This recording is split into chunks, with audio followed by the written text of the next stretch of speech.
Minggu malam 1 Desember 2024, mahasiswi di salah satu universitas di Bangkalan, Madura ini ditemukan meregang nyawa di sebuah lokasi di Kecamatan Galis, Bangkalan, lantaran dianiaya secara sadis oleh kekasihnya sendiri dan diketahui bahkan tubuhnya ini dibakar. Saat ini pemirsa, tim Fakta tengah berada di Bangkalan, Madura. Kami akan mengarah ke TKP untuk mencari tahu dan menemui saksi di sana yang kemudian ini bisa bercerita kepada kami seperti apa kemudian ini lokasi sekitar dan juga detik-detik warga menemukan jasad dari mahasiswi tersebut. Saya Tiara Harahap, Anda menyaksikan Fakta.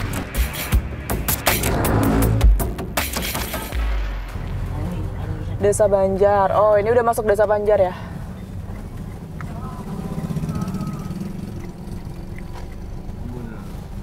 Kita sudah masuk Desa Banjar, Kecamatan Galis, pemirsa, tempat di mana TKP berada dan informasinya tidak jauh dari sini, sebelah kanan jalan ya, mas, kanan jalan. Itu ada semacam tempat dulunya difungsikan untuk pemotongan kayu, begitu. Kita akan langsung lihat seperti apa TKP-nya.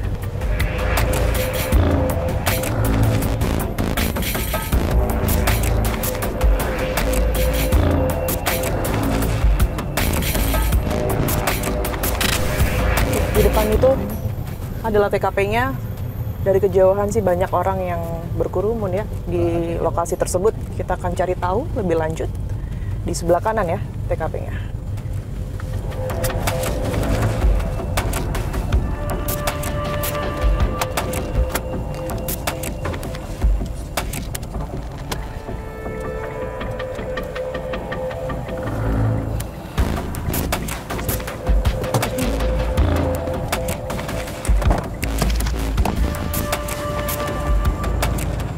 Kita sudah sampai pemirsa di TKP pembunuhan dari EN, mahasiswi salah satu universitas di Bangkalan yang terjadi pada Minggu malam kemarin. Ini di Desa Banjar, Kecamatan Galis, Kabupaten Bangkalan. Banyak warga yang berada di sini. Nampaknya juga masih banyak yang ingin tahu lokasi secara langsung, kemudian juga barangkali memanjatkan doa untuk almarhumah begitu, sekalipun hanya TKP-nya saja yang berada di sini. Di sebelah sana saya melihat mobil polisi, kita akan cari tahu apa aktivitas yang masih berlangsung di sini.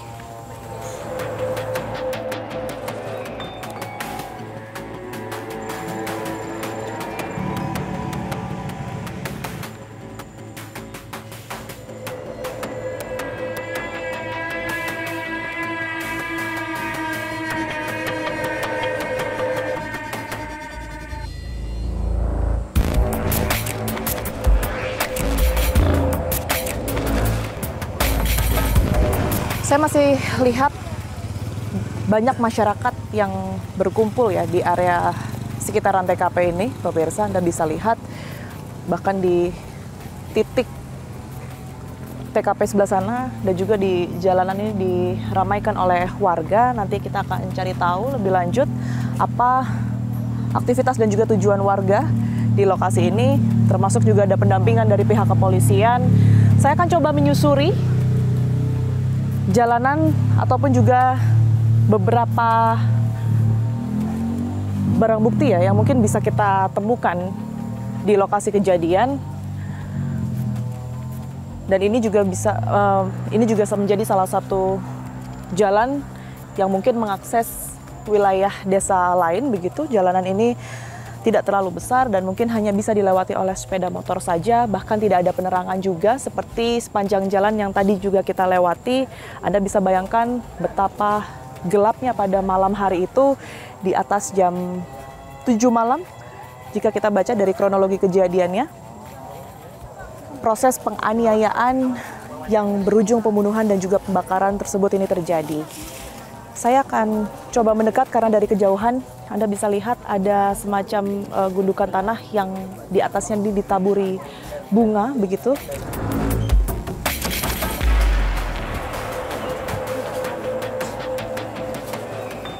Ya. Area ini pemirsa yang tadi dari kejauhan juga saya lihat dikelilingi oleh warga sekitar. Jadi nampaknya warga sekitar ini melakukan tabur bunga di area ini yang saya duga ini adalah lokasi dari pembakaran almarhumah EN, mahasiswi dari salah satu universitas di Bangkalan yang terjadi pada Minggu malam.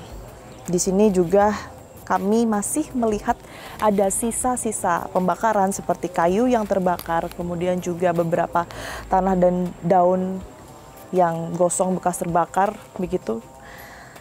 Kalau sedikit saya bisa gambarkan, jika kita mengacu pada salah satu atau beberapa video yang beredar, di area ini awalnya dikelilingi oleh warga dan juga sudah terpasang polis lain, tetapi salah satu area yang tentunya menarik perhatian di mana mohon maaf ada jasad di situ yang kemudian ini masih terbakar, masih menyala apinya, dan itu yang perlu kita cari tahu seperti apa kemudian ini proses dari warga menemukan pertama kali jasad dari EN dan bagaimana kemudian ini upaya untuk memadamkan api mengingat banyak sekali warga yang pada saat itu berkerumun.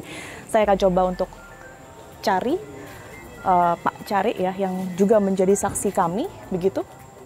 Kita akan coba cari.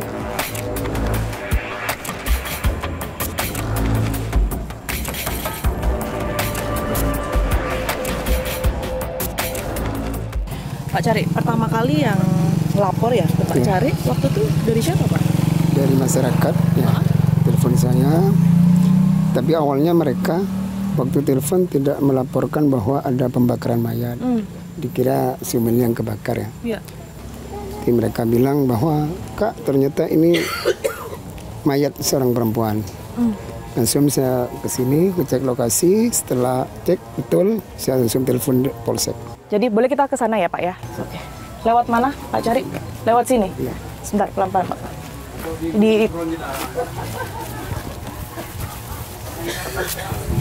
Di sini ya, berarti Pak Cari izin, berarti korban dan pelaku ini jalannya dari arah mana Pak? Dari arah sana. Oh dari arah sana belok ke sini. Ya. Oke di jalanan kecil ini. Kalau malam ini berarti sama sekali nggak ada penerangan ya Pak Cari ya? Nggak ada. Oke. Ini mungkin tempat pelaku menghabisi nyawa korban. Menghabisi di sini? Ya, di sini. Di sini. Oke. Jadi kalau info yang masuk pada saat itu di sini dilakukan apa, Pak Cari?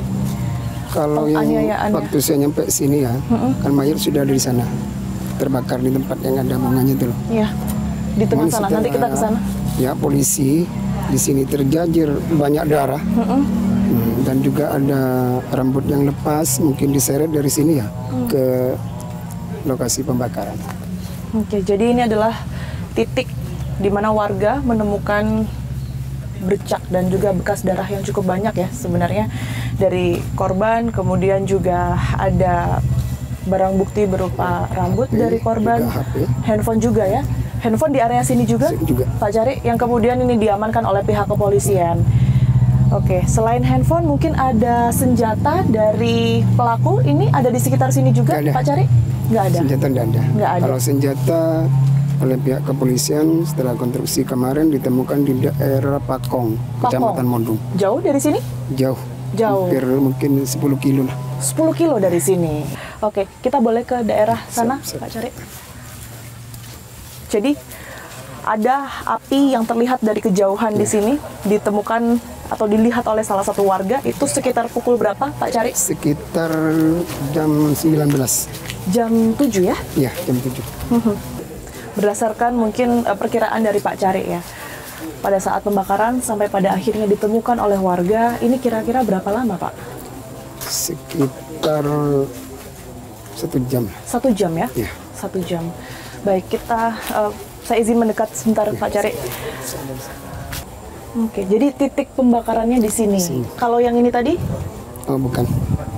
Bukan ya. Oke, disinilah korban setelah dilakukan penganiayaan ini dibakar oleh Maulidi yang kini menjadi tersangka, begitu. Pak Cari, setelah Pak Cari lihat kondisi jasad di sini, posisinya pada saat itu seperti apa, Pak? Kalau banyak kan waktu itu kan terlentang.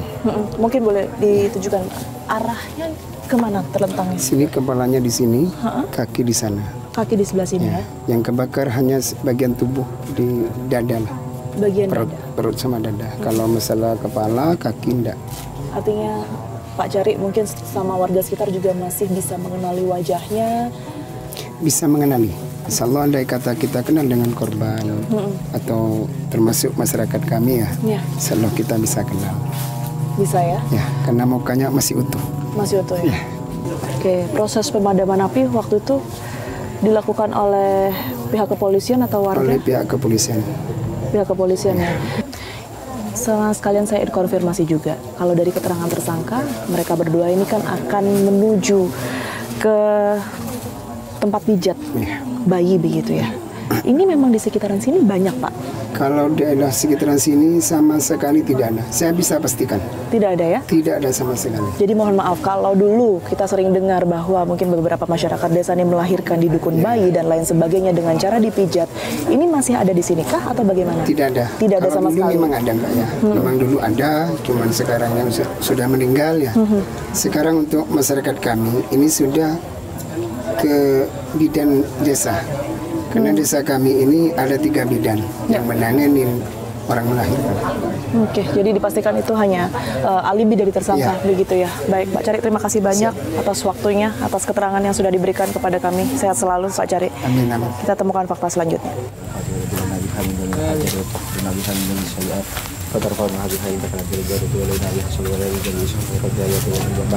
Innahu sami'un qaribun mujibud da'wati wa yaqdir hajat. Allahumma nas'aluka salamatan fid din wad dunya wal akhirah wa afiyatan fil jasadi wa sihhatan fil badani wa jannatan fil ilmi wa barakatan fil rizqi wa taubatan qabla al-maut wa rahmatan minal maut wa maghfiratan. Masih di sekitaran TKP ini saya melihat dari banyaknya warga yang berkerumun, banyak juga yang memanjatkan doa langsung di sini. Mbak Anggi, Mbak Putri, saya turut berduka cita sekali. Tentunya kalian sangat kehilangan sahabat terbaik, begitu ya. Mungkin saya boleh diceritakan terlebih dahulu kedatangan teman-teman di sini.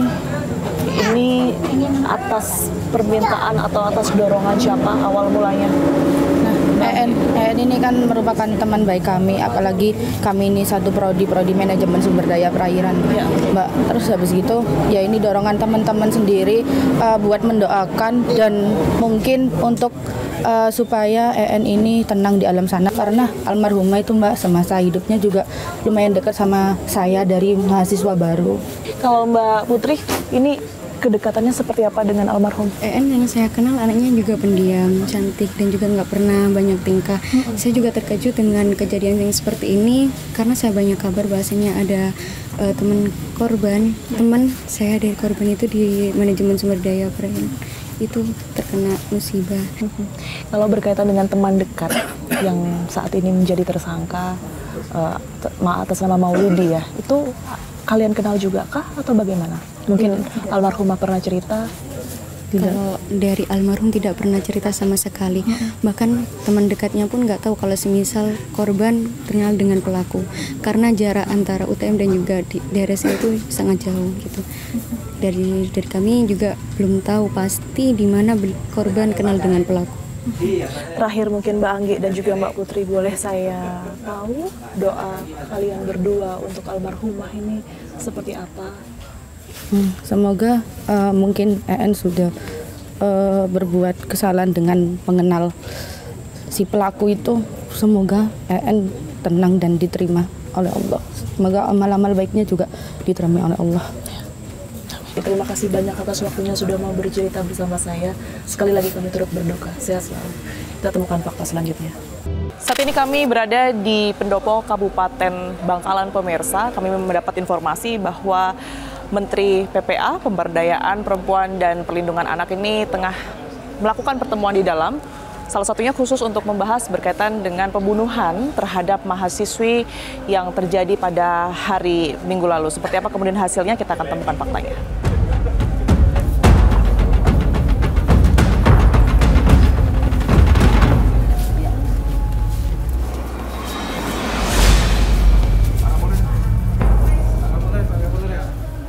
Kami hadir ke sini tentunya prihatin atas peristiwa yang terjadi di Kota Bangkalan ini. Mudah-mudahan ini tidak terjadi lagi di kemudian hari, bukan hanya di Bangkalan,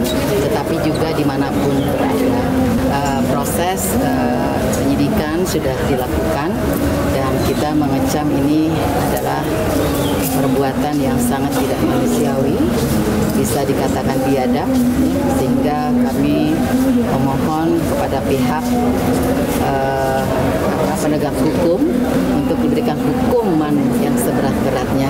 Bu Arifah, izin saya Tiara dari Fakta TV One. Salam kenal Ibu. Ibu mau menanyakan untuk hari ini pertemuannya berarti difokuskan di mana, Bu? Ya ini aja tadi. Ini aja, berkaitan dengan kasus pembunuhan mahasiswi ya. Itu aja. Baik.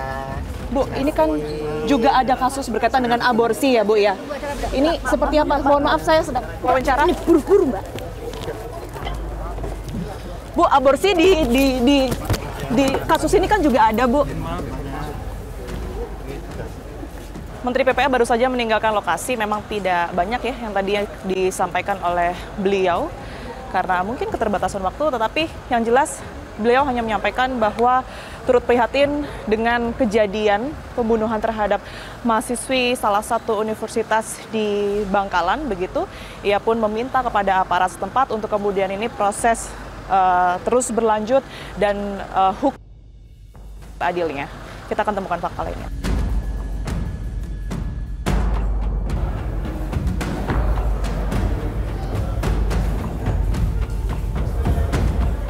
Ya, kami saat ini diberi waktu pemirsa untuk kemudian ini mewawancarai tersangka dari pembunuhan mahasiswi, salah satu mahasiswi di Universitas Bangkalan begitu, atas nama Maulidi yang saat ini sudah mulai memasuki ruangan bersama saya. Kita akan cari tahu apa yang sebenarnya mendorong tersangka ini untuk melakukan pembunuhan yang terjadi pada tanggal 1 Desember 2024. Oke. Mas Maulidi, betul ya? Iya, Mbak. Sudah berapa lama di sini? Hampir sudah 5 hari, Pak. 5 hari ya? Oke. Sudah tahu atau mungkin sudah sadar begitu apa yang kemudian ini membuat Mas Maulidi berada di sini? Iya, Pak. Atas kesalahan saya, Pak. Apa yang Mas Maulidi perbuat? Membunuh, Pak. Membunuh. Iya. Bisa diceritakan, itu kalau tidak salah peristiwanya di hari Minggu betul ya? Atau di hari... Di ke malam Senin itu, Pak. Oke, Minggu malam. Minggu malam. Iya, Pak. Apa yang terjadi atau mungkin rangkaian peristiwanya seperti apa hingga pada akhirnya Mas Maulidi ini melakukan tindakan pembunuhan tersebut? Boleh diceritakan, Mas Saya Maulidi? terdesak saat itu kesalahpahaman, Pak, mulai dari perjalanan karena saya ada yakcok sehingga saya diancam untuk dilaporkan jika saya tidak mau bertanggung jawab untuk menggugurkan hamilan tersebut, Pak. Korban atau kekasih Mas Maulidi pada saat itu betul dalam keadaan hamil ya? Iya, Pak. Berapa bulan? Berkisaran 2 ke 3 atau 3, Pak. 2 ke 3. Iya. Pada saat bersama-sama di atas motor seperti yang tadi diceritakan Mas Maulidi, ini sebenarnya tadinya mau mengarah kemana, Mas? Mau pijat, Pak, atau urut. Urut? Iya, Pak. Untuk apa? Untuk pijat kandungan itu, Pak. Fungsinya apa? Tadi tujuannya seperti apa sebenarnya? Usaha untuk menggugurkan, Pak. Rencana atau usaha untuk menggugurkan ini tadinya dari mana? Apakah memang permintaan Mas Maulidi kah atau memang kesepakatan dengan korban? Kesepakatan, Pak. Siapa yang punya ide pertama ini untuk menggugurkan? Sejak pertama kali cek kehamilan itu, Pak, itu cek bersama, Pak. Dan di situ timbullah untuk mau menggugurkan, Pak. Apa yang terjadi di perjalanan selain ancaman itu tadi sampai akhirnya Mas Maulidi ini nekat membunuh kekasih yang dalam keadaan hamil pada saat itu? Saya terdesak, Pak. Desakannya seperti apa? Karena- Boleh digambarkan? Karena saya sudah ketakutan, Pak. Dan tidak berpikir panjang, Pak. Langsung mempunyai niat untuk membunuh, Pak, pada saat waktu itu. Mas Maulidi membunuh dengan menggunakan apa pada saat itu? Senjata sajam atau sejenis calok, Pak. Sejenis calok. Calok, ya. Dan itu memang sudah Mas Maulidi bawa, artinya sudah terencana, sudah terfikir mungkin sebelum berangkat itu untuk melakukan Tidak, Pak. pembunuhan? Tidak, Atau Pak. bagaimana? Karena saya membawa itu udah biasa, Pak. Oke. Si cewek pun paham kalau saya sering bawa itu, Pak. Gak bawa sajam ataupun nyekap gitu, Pak. Memang setiap hari bawa sajam? Tidak setiap hari, namun ketika udah mau keluar jauh gitu Pak. Untuk apa? Iya Pak, untuk jaga diri Pak. Apa yang terjadi? Jadi setelah cekcok, itu cekcok di atas motor? Iya Pak. Cekcok di atas motor, masih jauh sebenarnya perjalanan menuju ke tempat pijat itu? Hampir dekat Pak. Sudah dekat, oke. Terus apa yang dilakukan Mas Maulidi pertama kali setelah cekcok? Ya langsung mau membunuh Pak. Motor berhenti dulu? Iya Pak, berhenti dulu. Oke, terus setelah itu? Membacok Pak. Ingat tidak berapa kali pada saat itu melakukan penusukan? Lebih dari 3 kali kemungkinan. Ada tidak perlawanan korban saat itu, Mas Maulidi? Tidak Pak. Setelah itu, apa yang Mas Maulidi lakukan? Setelah kemudian itu menusuk berkali-kali kekasih Mas Maulidi. Saya tarik Pak, biar terus dia jatuh. Ada informasi dan juga video ya, bahwa korban ini pada akhirnya dibakar. Ini bagaimana ceritanya, Mas Maulidi? Karena saya ketakutan pada saat itu, panik Pak. Untuk menghilangkan jejak saya bakar Pak. Gimana prosesnya sampai pada akhirnya menemukan bahan-bahan untuk membakar korban ini? Baju Pak, dan selimut. Baju yang ada dan di dalam motor Pak. Dan Milik dalam siapa tas. itu? Milik korban dan milik saya Pak. Setahu Mas Maulidi, korban ini sudah dalam keadaan meninggal dunia kah? Atau sebenarnya masih hidup? Meninggal Pak. Yakin? Ya Pak. Dari mana Mas Maulidi yakin bahwa korban meninggal dunia? Karena waktu saya mengseret dia Pak, dia sudah tidak bergerak Pak. Dan tidak bersuara. Saya sebenarnya ingin digambarkan begitu ya, karena saya tidak terbayang setelah Mas Maulidi melakukan aksi yang luar biasa sadis, Mas. Melakukan pembunuhan begitu ya, kemudian membakar korbannya. Terlebih lagi Mas Maulidi ini mengenal baik korban tersebut, kekasih Mas Maulidi begitu ya. Dari TKP sampai pada akhirnya ke rumah, apa yang ada di pikiran Mas Maulidi dan juga hati Mas Maulidi? Menyesal Pak. Menyesal? Iya Pak. Saya kecewa terhadap perilaku saya sendiri Pak. Saya minta maaf yang sebesar-besarnya. Sudah mengecewakan orang tua, mengecewakan bapak atau ibu. Mungkin sudah pernah berkomunikasi dengan keluarga korban, Mas Maulidi? Belum pernah Pak. Seandainya ada kesempatan untuk kemudian ini menyampaikan, apa yang ingin disampaikan? Mohon maaf yang sebesar-besarnya atas kesalahan saya. Saya mohon maaf yang sebesar-besarnya atas kesalahan saya kepada pihak keluarga EN. Saya sudah menganggap keluarga EN karena sebelum jadi ini Pak, EN itu sudah saya anggap sebagian keluarga dari saya Pak, karena saya sudah serius dengan EN. Sekarang Mas Maulidi harus menjalani hukuman. Ancamannya nggak main-main, 20 tahun minimal atau bahkan ada hukuman mati karena ini masih dalam proses ya Mas ya. Kita nanti lihat seperti apa putusannya. Tetapi saya ingin tahu sebenarnya Mas Maulidi ini bagaimana menyikapi hukuman ini? Saya pasrah Pak. Pasrah. Memang saya salah. Oke, baik. Semoga menjadi pembelajaran. Terima kasih banyak sudah mau bicara sama saya, Mas Maulidi.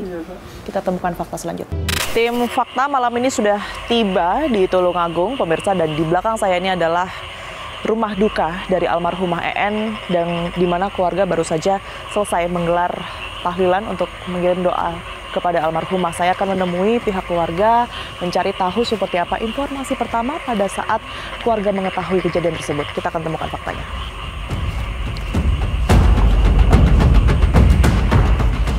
Saya saat ini berada di rumah duka almarhumah EN, dan di sebelah saya sudah ada perwakilan pihak keluarga, paman dari almarhumah EN, Pak Ikhwan. Assalamualaikum Pak Ikhwan. Waalaikumsalam warahmatullahi wabarakatuh. Baik, sebelumnya kami mewakili tim Fakta juga Pak. Kedatangan kami ke sini mengucapkan duka cita kami yang mendalam sekali atas kepergian EN ya Pak ya. Terima kasih. Pak Ikhwan, sebelum saya bertanya lebih lanjut berkaitan dengan EN, kondisi keluarga sejauh ini seperti apa Pak? Ya, untuk sementara saat ini masih shock juga. Jadi masih belum bisa menerima apa yang terjadi kepada keponakan kami atau kepada korban ini. Kadang kalau ibunya itu kalau ada orang datang bicara masih nangis juga. Kalau bapaknya ini kadang susah mau keluar. Kadang kalau udah masuk di kamar aja gitu. Untuk orang tua korban, ini latar belakangnya apa Pak? Pekerjaannya? Kalau sehari-hari? Untuk orang tua korban sehari-hari, kalau bapaknya ini ya pekerja buruh gitu kan, ya buruh apa aja, buruh bangunan, buruh tani, welding, ya semuanya mana yang nyuruh ya dikerjain gitu. Kalau ibunya sebelumnya juga kerja di sini ikut catering, tapi untuk akhir-akhir ini karena mungkin kurang ya, akhirnya ke Jakarta. Kerja sebagai ART. Sebagai ART. ART, betul. Kalau almarhumah ini berarti saya dengar anak satu-satunya ya, Pak Ikhwan? Betul, anak tunggal, iya anak tunggal. Pak Ikhwan, ini kan informasinya di hari Minggu. Iya, hari Minggu. Kejadian ini. Informasi yang pertama kali didengar oleh keluarga ini seperti apa, Pak Ikhwan?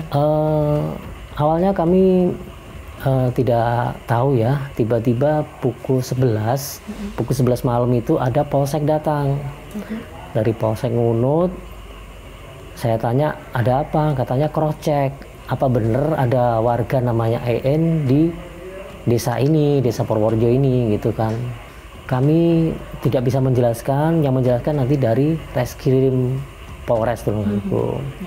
Kalau betul ini rumahnya EN gitu kan, ngasih tahu bahwasanya EN meninggal gitu. Tapi tidak wajar. Kami shock juga ya, adik saya langsung lemes, nggak bisa bicara, ya kan. Saya tanya meninggalnya dalam bentuk apa? Pembunuhan. Dan dari Polres juga menyatakan bahwasanya sepertinya dilakukan oleh orang terdekat. Untuk yang terakhir informasinya, untuk kondisi mayatnya ini mungkin tidak utuh karena terbakar. Dan ada yang sangat kami sayangkan gitu kan, dari pihak keluarga korban itu tidak ada sama sekali yang datang atau mungkin meminta maaf. Iya betul sekali, tidak ada itikat sama sekali untuk minta maaf. Karena kami sampai saat ini juga tidak menerima permintaan maaf itu. Baik dari korban ataupun dari keluarga. Jadi belum ada upaya komunikasi yang dijalin dari pihak tersangka itu yang tidak ada. Jadi sorotan juga dari pihak keluarga ya. Itu. Berat, saya paham sekali, tapi semoga keluarga bisa melalui ini, bisa selalu dikuatkan dengan adanya kejadian ini. Pak Ikhwan, terima kasih banyak. Kami doakan juga semoga almarhumah husnul khotimah. Sekali lagi terima kasih sudah berkenan menerima kami dan cerita bersama saya, Pak Ikhwan. Kita temukan fakta selanjutnya. Saya itu tak langsung percaya kalau saya belum tahu belum melihat sendiri gitu. Setelah saya pulang di rumah baru saya percaya. Tapi saya tak bisa menangis sampai di rumah, Mbak, betul. Kenapa ya saya tak bisa menangis? Karena jenazahnya udah nggak ada di rumah. Nggak sempat ketemu Ibu ya? Nggak sempat ketemu. Terakhir dia nelpon itu udah ngirim fotonya waktu di Lamongan praktikum di sana kan. Nah, dia nelpon saya. Oh, terakhir komunikasi iya, sama Ibu. Hari apa itu? Hari apa ya? Lupa saya, udah seminggu lebih ya udah. Seminggu lebih. Iya. Itu yang kirim fotonya tuh waktu di Lamongan praktikum di sana, Bu. Saya tadi praktikum di Lamongan sama teman saya gitu. Iya, aku selalu bilang mantap terus kan. Semangat gitu kan. Diceritakannya tuh soal prestasinya. Kalau ada kegiatan apapun dia sering cerita sama saya. Bu, saya soal kampus ya. Soal kampus, soal pelajaran aja, prestasinya yang dibilang sama saya. Saya jadi bangga gitu. Pernah nggak dia cerita soal teman dekatnya ke Ibu? Nggak pernah. Tak ada. Tapi saya pun tak berani mau ngomong kan. Tak berani saya mau nanya. Saya diam aja. Kalau seandainya Bu ada kesempatan ketemu langsung, ngomong sama tersangka, apa yang ingin Ibu sampaikan? Banyak saya sampaikan. Apa itu? Seandainya dia punya adik perempuan, ya kan, digitukan, apa perasaannya? Saya mau bilang gitu. Kamu laki-laki, ibumu seorang perempuan, ya kan? Bagaimana seandainya ibumu digitukan? Apa perasaan kamu? Itu, cuman itu. Saya ingin tanyakan, ingin dia menjawab. kalau menurut saya. Itu setahu saya dia tidak pernah punya pacar, Mbak. Belum pernah. Dari SMP, SMA, padahal banyak yang mau sama dia, dia belum mau. Betul. Dia mau fokus ke pendidikannya. Gitu. Teman-temannya aja nggak percaya kok bisa mau cowok segitu gitu lah. Biasanya dia itu memilih-milih kalau soal pacar, tak mau laki-laki sembarangan, kalau mau dia itu tak mau. Cita-citanya enak. Cita-citanya banyak, Mbak. Dia ingin tasnya sekolahnya dulu. Saya tak mau seperti ibu katanya. Saya mau berjaya, Bu, dalam hidup katanya. Mau sekolah lagi. Kemarin kan ngomong sama saya, kalau saya nyambung S2 lagi boleh nggak, Bu? Ya boleh aja kalau kamu mau. Bilang itu kan, untuk kamu apa aja Ibu korbankan gitu. Saya sudah sampai di Polres Bangkalan dan kita akan mencari tahu seperti apa kemudian ini hasil penyelidikan dari pihak kepolisian berkaitan dengan kasus mahasiswi yang kemudian ini dibunuh hingga dibakar oleh kekasihnya. Kita akan temukan fakta.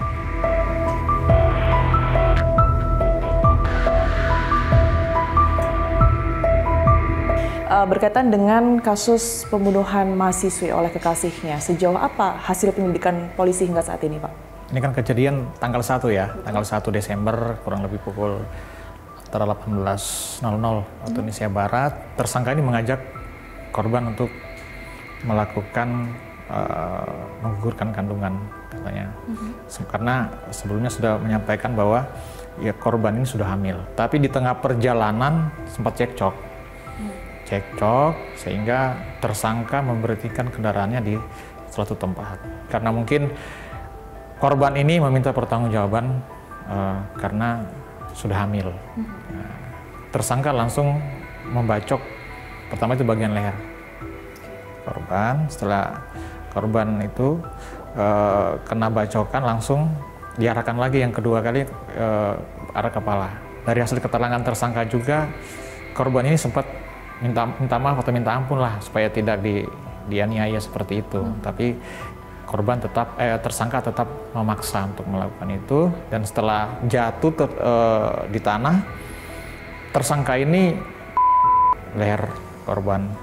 Artinya pemicu permasalahan antara keduanya ini karena mahasiswi tersebut ini meminta pertanggungjawaban. Iya. Hanya itu saja, Pak Kapolres. Jadi hasil keterangan yang kami dapat, korban ini meminta pertanggungjawaban kepada tersangka.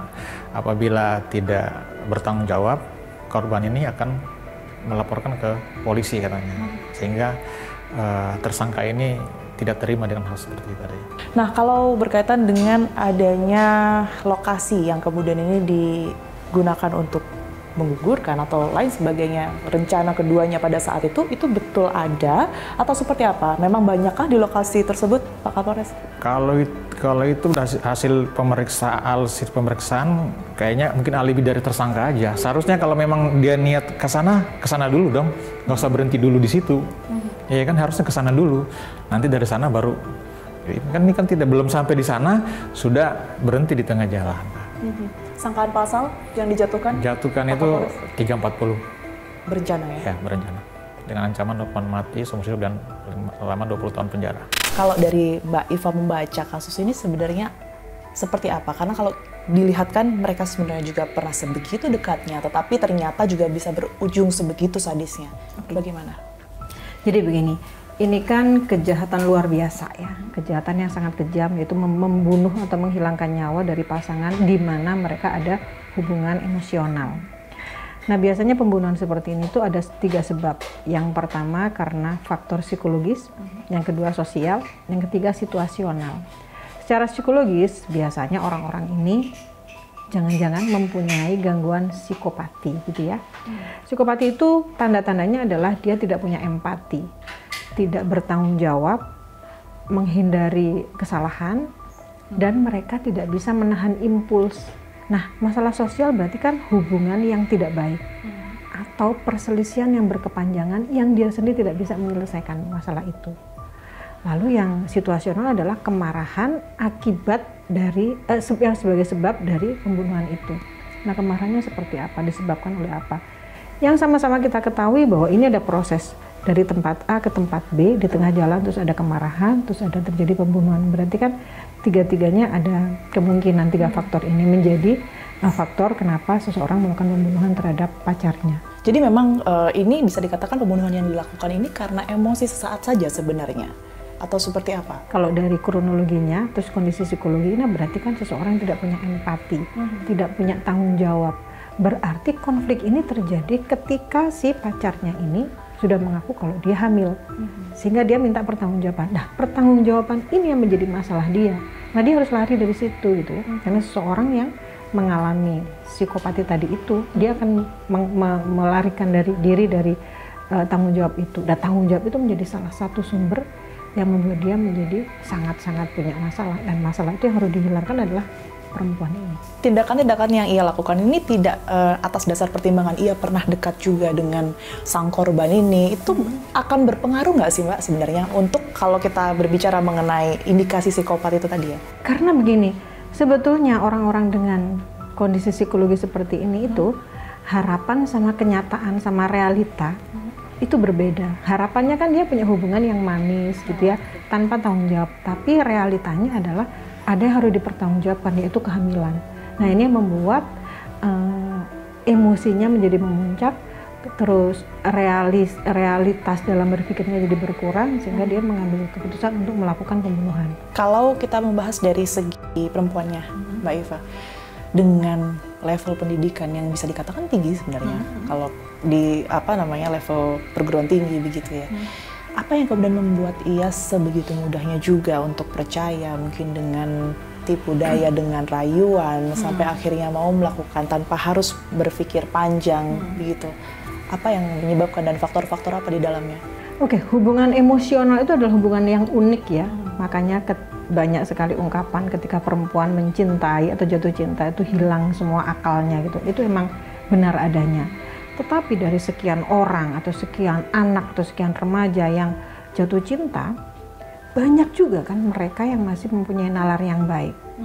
Artinya ini kan ada yang salah dari cara berpikirnya. Bagaimana cara perempuan menilai diri, memiliki harga diri. Ini yang membuat seseorang menjadi berbeda. Bagaimana dia meyakini atau menghayati nilai-nilai moral. Kalau tadi lihat dari salah satu statementnya Mbak Eva bahwa ada kecenderungan psikopat, kemudian kalau bisa saya gabungkan dengan adanya warning begitu ya bagi para orang tua untuk kemudian ini bisa memberikan bagaimana cara mengatasi masalah pada anak. Ini apakah pure hanya terjadi karena indikasi psikopat tersebut atau ada peran lingkungan sebenarnya di dalamnya? Artinya apakah memang psikopat ini bisa berdiri sendiri atau bisa diperparah dengan adanya lingkungan sekitar ini? Oke, baik. Ini kalau psikopat itu kan yang bisa menentukan hanya dokter ya, hanya dokter jiwa ya atau psikiater. Tetapi sebetulnya gangguan-gangguan ini itu bisa menular. Jadi orang-orang ini atau anak-anak ini mungkin berada dalam lingkungan yang abusif, yang terbiasa ada kekerasan dan menganggap kekerasan itu menjadi salah satu atau justru satu-satunya cara menyelesaikan permasalahan. Sehingga mereka biasa aja ketika mereka akan melakukan kesalahan gitu ya, atau melakukan kekerasan. Kembali ke kasus Mbak Eva, kalau kita melihat dari cara membunuhnya ini kan luar biasa sadis ya. Ini ada catatan tersendiri tidak dari Mbak Eva? Kalau kita melihat seperti ini, ketika seseorang umur 20 dan 21 tahun ada hubungan emosional, ini terjadi pembunuhan, biasanya motif itu kan ada dua, satu instrumental, satu material. Kalau kita lihat seperti ini berarti instrumental yang menjadi motif dari kondisi ini ya. Bisa jadi ketika melakukan pembunuhan itu menjadi sebuah impulsivitas dari seorang pelaku, karena dia marah, dia nggak tahu bagaimana cara menyelesaikan, dibunuh. Tetapi selanjutnya itu menjadi proses yang direncanakan karena dia pergi untuk menukar air dengan membeli bensin dan membakarnya. Ini kan usaha untuk menghilangkan barang bukti gitu ya. Jadi komplit sudahlah bahwa dia melakukan pembunuhan ini berencana. Kepergian EN Jumianti menyisakan duka mendalam bagi keluarga dan teman-teman. EN yang dikenal baik, berparas cantik, dan berprestasi harus meregang nyawa dengan cara yang tragis. Pihak kepolisian menyebut bahwa permasalahan yang memicu pembunuhan tragis ini lantaran EN meminta pertanggungjawaban atas usia kandungannya yang berumur 2 bulan. Sementara pijat kandungan untuk menggugurkan bayi disebut hanya sebagai alibi pelaku karena berdasarkan keterangan perangkat desa setempat tidak ada lagi jasa pijat kandungan di desa tersebut. Kriminolog menilai bahwa tindakan sadis pelaku mengindikasikan kecenderungan perilaku psikopat. Tentu kita sama-sama berharap supaya kejadian serupa tidak terjadi lagi. Saksikan terus Fakta setiap hari Senin pukul 20 waktu Indonesia Barat, hanya di TV One.